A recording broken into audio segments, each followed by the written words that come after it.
So what's going on with Anheuser-Busch? They've had probably the worst month out of any company out there. Activision is out there trying to take the crown of biggest loser from them, but I don't know if they're going to actually pull that off. This is not slowing down for Anheuser-Busch.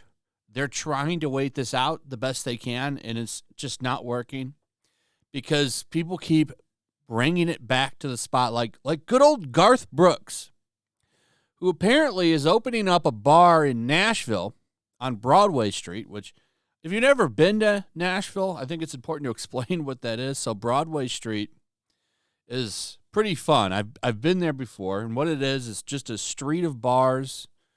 They all have live music. They're all packed. You literally walk from one to the other, and you walk to a new band in a new packed place. And they have those pub bicycles where people are drinking on them, going up and down the road. It's a pretty fun time. So Garth Brooks is opening one up, and he says that he is going to serve Bud Light at his bar, which, I mean, okay. I mean, everybody carries every drink. Really, honestly, not anything you should celebrate, but he's out there celebrating it, saying, "You're an a-ho. There's plenty of other places you can go drink." I wonder if they paid him for this or something. I just don't understand the need to virtue signal for Bud Light.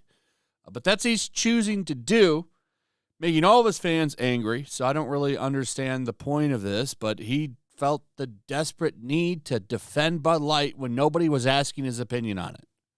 So there's that. But then there's the real story, and the one that I really want to talk about, and that's that demand keeps plummeting for Bud Light, keeps going down. You've got bartenders out there talking about it now. Bartenders say no one wants Bud Light at their event anymore, days after it was dethroned as America's best-selling beer following backlash from partnership with Dylan Mulvaney. The owner of mobile bartending service Barnastics says she is seeing consumers pivot away from wanting Bud Light at their events. Katrina Tucker said demand for Bud Light has plummeted completely since its partnership with Dylan. The Anheuser-Busch-owned brand has lost billions in market value and has suffered a 25% sales decrease.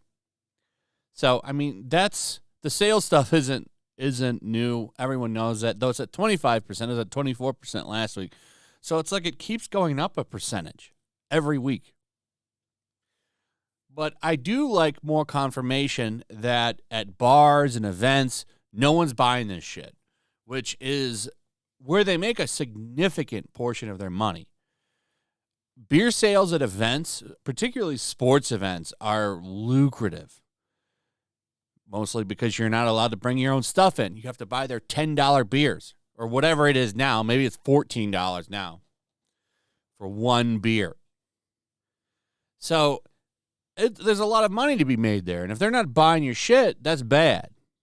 That's not good because I believe they charge more for the cases if you're like a stadium too. Like it's more expensive for a bar, for example. And I could be wrong on this, but I'm pretty sure I'm right.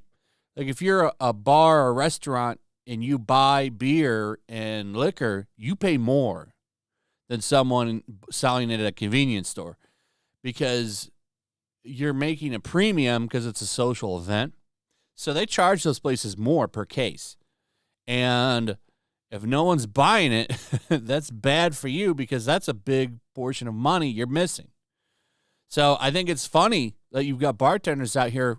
I mean, we've had some confirm this before, but yet again now, because this published June 11th, we've got more people out here confirming it's still happening. It's still happening. So here's what she had to say.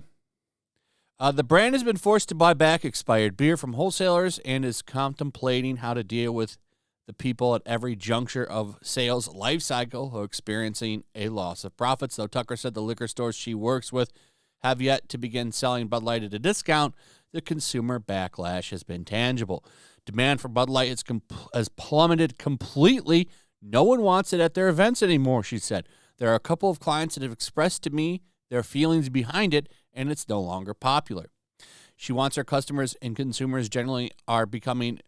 She said her customers and consumers generally are becoming more aware of whether the brands they support align with their personal and political values. As a result, people are actively seeking alternatives to Bud Light, gravitating towards craft beers, specialty cocktails, and premium spirits. Well, it's about time.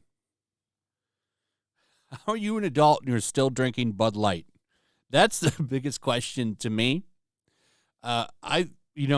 Telling me that people are buying it in bulk for parties or something because it's cheap, that would be understandable. But I never can understand how people are still drinking this trash like as their personal beer, especially if you're older. Tucker said she does not believe the brand will rebound in popularity anytime soon.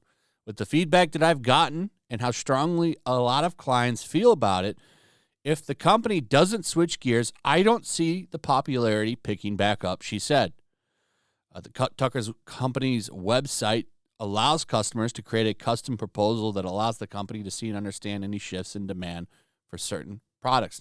Sometimes things blow over, she noted, but added the Bud Light actions as a corporation hold a lot of weight with their consumers. She said she has not noticed the same plummeting demand for other Anheuser-Busch products like Budweiser, but anything Bud Light, they just won't support. Yeah, that's the thing. Their other brands are okay. This is why it's not going to really tank the company. But I do think that, we do know that the brands are going down a little bit, but they're not plummeting like Bud Light's is. The other brands are down a little bit, but not as much. And that's because most people don't follow that so closely, and it's really hard to keep track of because some companies, they own so much shit. Like Anheuser-Busch owns a lot of beer, a lot of different brands. So, how do you even know how many are there? It's just like Modelo. Modelo's confusing, but from what I understand with Modelo is Anheuser-Busch owns it everywhere outside of the U.S., but the U.S. Modelo, because of monopoly concerns, was broken off and is run by a trust company. So all of the money from America that Modelo makes doesn't go to Anheuser-Busch. So I hope that kind of solves that question. A lot of people were saying, well, that's still an Anheuser-Busch brand. And you're correct. Outside of America, it is. But inside of America, in the North America, in the United States, it's different. Modelo is not owned by Anheuser-Busch. And that's why, because of monopoly stuff, and they were forced to break it off. So I hope that helps answer that question. So anyway, let me know what you guys think about all of this in the comments. Also, if you would, please like, subscribe, share the video. Make sure you're still subscribed. Hit that notification bell, and I'll see you on the next one. Peace. Also, if you want to help support the channel, check out my Teespring store. There's a link in the description. You can find some merchandise in there that you might want to check out.